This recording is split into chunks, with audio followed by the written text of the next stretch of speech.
দিল্লির উদ্দেশ্যে মহারাজ প্রদ্যুতের বিশেষ বক্তব্য। দিল্লির দপ্তরের কেন্দ্র করে মহারাজ প্রদ্যুতের বিশেষ বার্তা। নিউজ ত্রিপুরা ওয়ান চ্যানেলের সাথেই থাকুন। মহারাজ প্রদ্যুতের এই গুরুত্বপূর্ণ বক্তব্য শোনার পর আপনার মতামত নিউজ ত্রিপুরা ওয়ান চ্যানেলের কমেন্টস বক্সে জানাতে পারেন। মহারাজ প্রদ্যুৎ কি বলেছেন দিল্লিকে নিয়ে, অর্থাৎ দিল্লির প্রতিনিধিদের উদ্দেশ্যে, আপনারা শুনুন, তারপর আপনার মতামত অবশ্যই জানাবেন। আমরা কিছু কথা বলবো এই নিয়ে। শুনুন মহারাজের এই বিশেষ বক্তব্য। और तो आज का प्रोग्राम कैसा रहे? ये आज फाउंडेशन डे था और जो हमारा पॉइंट है आपने सुन भी लिया है। मैंने जो कहा है बहुत इम्पोर्टेंट है कि हमारा जो संकल्प है अपने त्रिपुरा साहब को अपना कॉन्स्टिट्यूशन राइट्स देने का, उससे मैं पीछे नहीं हटने वाला हूँ। और जो हमारे बारे सोचेगा उसी के बारे हम काम करेंगे। जो हमारे बारे नहीं सोचेगा, ठीक है, आने वाले जो आएंगे जाएंगे कोई फर्क नहीं पड़ता। हम अपने नेक्स्ट जनरेशन, अपने बच्चे के लिए, अपने भविष्य के लिए, जो आपके घर में बच्चा है आपका, उनका भविष्य को ठीक करना है। हमारा जिंदगी तो गया, लेकिन आज अगर त्रिपुरा साहब को जमीन का अधिकार, इकोनॉमिक राइट्स, नौकरी, अगर ये सब बेसिक फंडामेंटल राइट्स नहीं दिया गया तो हम ये हानि पुसा होकर भी हम क्या करेंगे? तो हमें तो फाइट करना पड़ेगा। कोई रहे या ना रहे, मैं अकेला फाइट करूंगा और अपने लोगों को न्याय दूंगा। महाराज दिल्ली का बारे में क्या हुआ? दिल्ली जानता है और आज आपका मेरा भाषण है, दिल्ली भी सुन लिया है।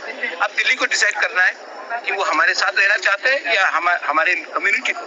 मुझे नहीं, मुझे कुछ नहीं चाहिए दिल्ली से, लेकिन मेरे कम्युनिटी को जस्टिस चाहिए और दिल्ली को मान के चलना पड़ेगा कि जब तक वो हमारे कम्युनिटी को कुछ नहीं देंगे हम उनके साथ बात नहीं करेंगे या हमारे न्याय दूंगा।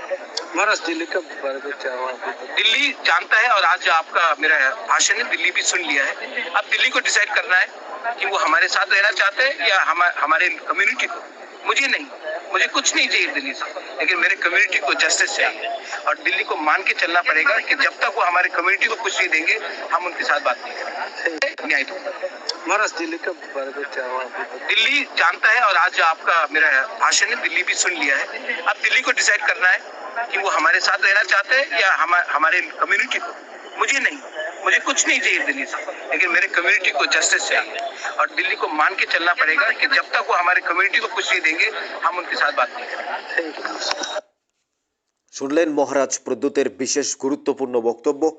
তিনি বলছেন দিল্লি জানে এবং দিল্লি আমার ভাষণ, আমার বক্তব্য শুনেছে। এখন দিল্লি ডিসাইড করবে কি করবে।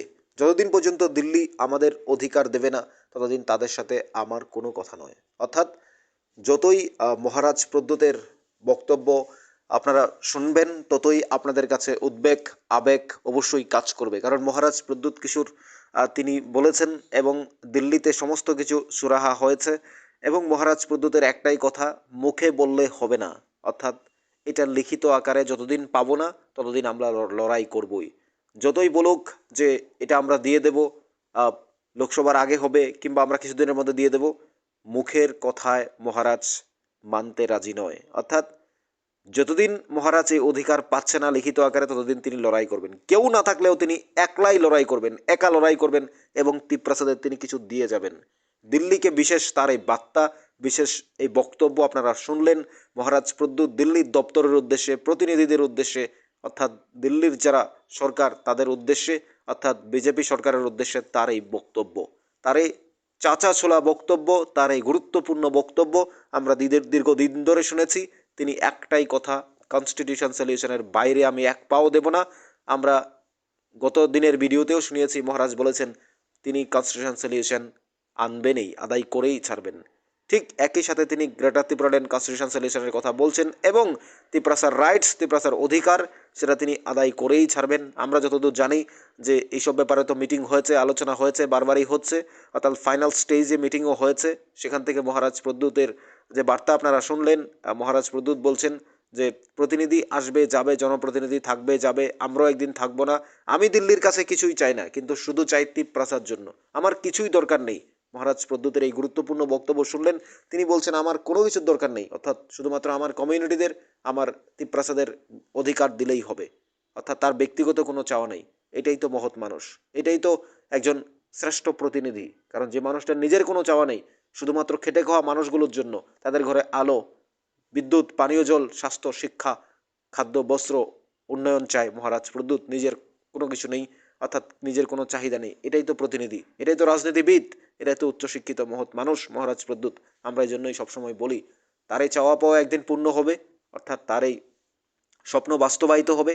সেই স্বপ্নের কথা আমরা আপনাদের সামনে তুলে ধরেছিলাম, অর্থাৎ স্বরাষ্ট্রমন্ত্রী মহারাজের প্রদ্যুতের এই দাবি পূর্ণ করবেন অচিরেই আমরা জানি, এবং রাজ্যের মাননীয় মুখ্যমন্ত্রী তো আপ্রাণ চেষ্টা করছেন মহারাজ প্রদ্যুতের এই দাবি পূরণ করার, এবং মহারাজ প্রদ্যুৎ নিজেও একবারে স্ট্রাইক আন্দোলন সমস্ত কিছুর মধ্য দিয়ে, মিটিং বৈঠকের মধ্য দিয়ে তার সমস্ত কিছু লিখিত আকার আদায় করার চেষ্টা করছেন। আমরা চাই এভাবে করেই অর্থাৎ মহারাজ প্রদ্যুৎ তার অধিকার ফিরে পাবে, অর্থাৎ তিপ্রাসা ভালো থাকবে, রাজ্য এগিয়ে যাবে, আমরা পাহাড়ি বাঙালি একসাথেই থাকবো। এবং আপনাদের সবার গুরুত্বপূর্ণ বক্তব্যগুলো কমেন্টস বক্সে জানাবেন নিউজ ত্রিপুরা 1 চ্যানেলে। এবং মহারাজের এই বক্তব্য তিনি বলছেন কেউ লড়াই না করলেও আমার সাথে আমি একলাই লড়াই করব, এবং দিল্লি আমার কথা শুনতেই হবে।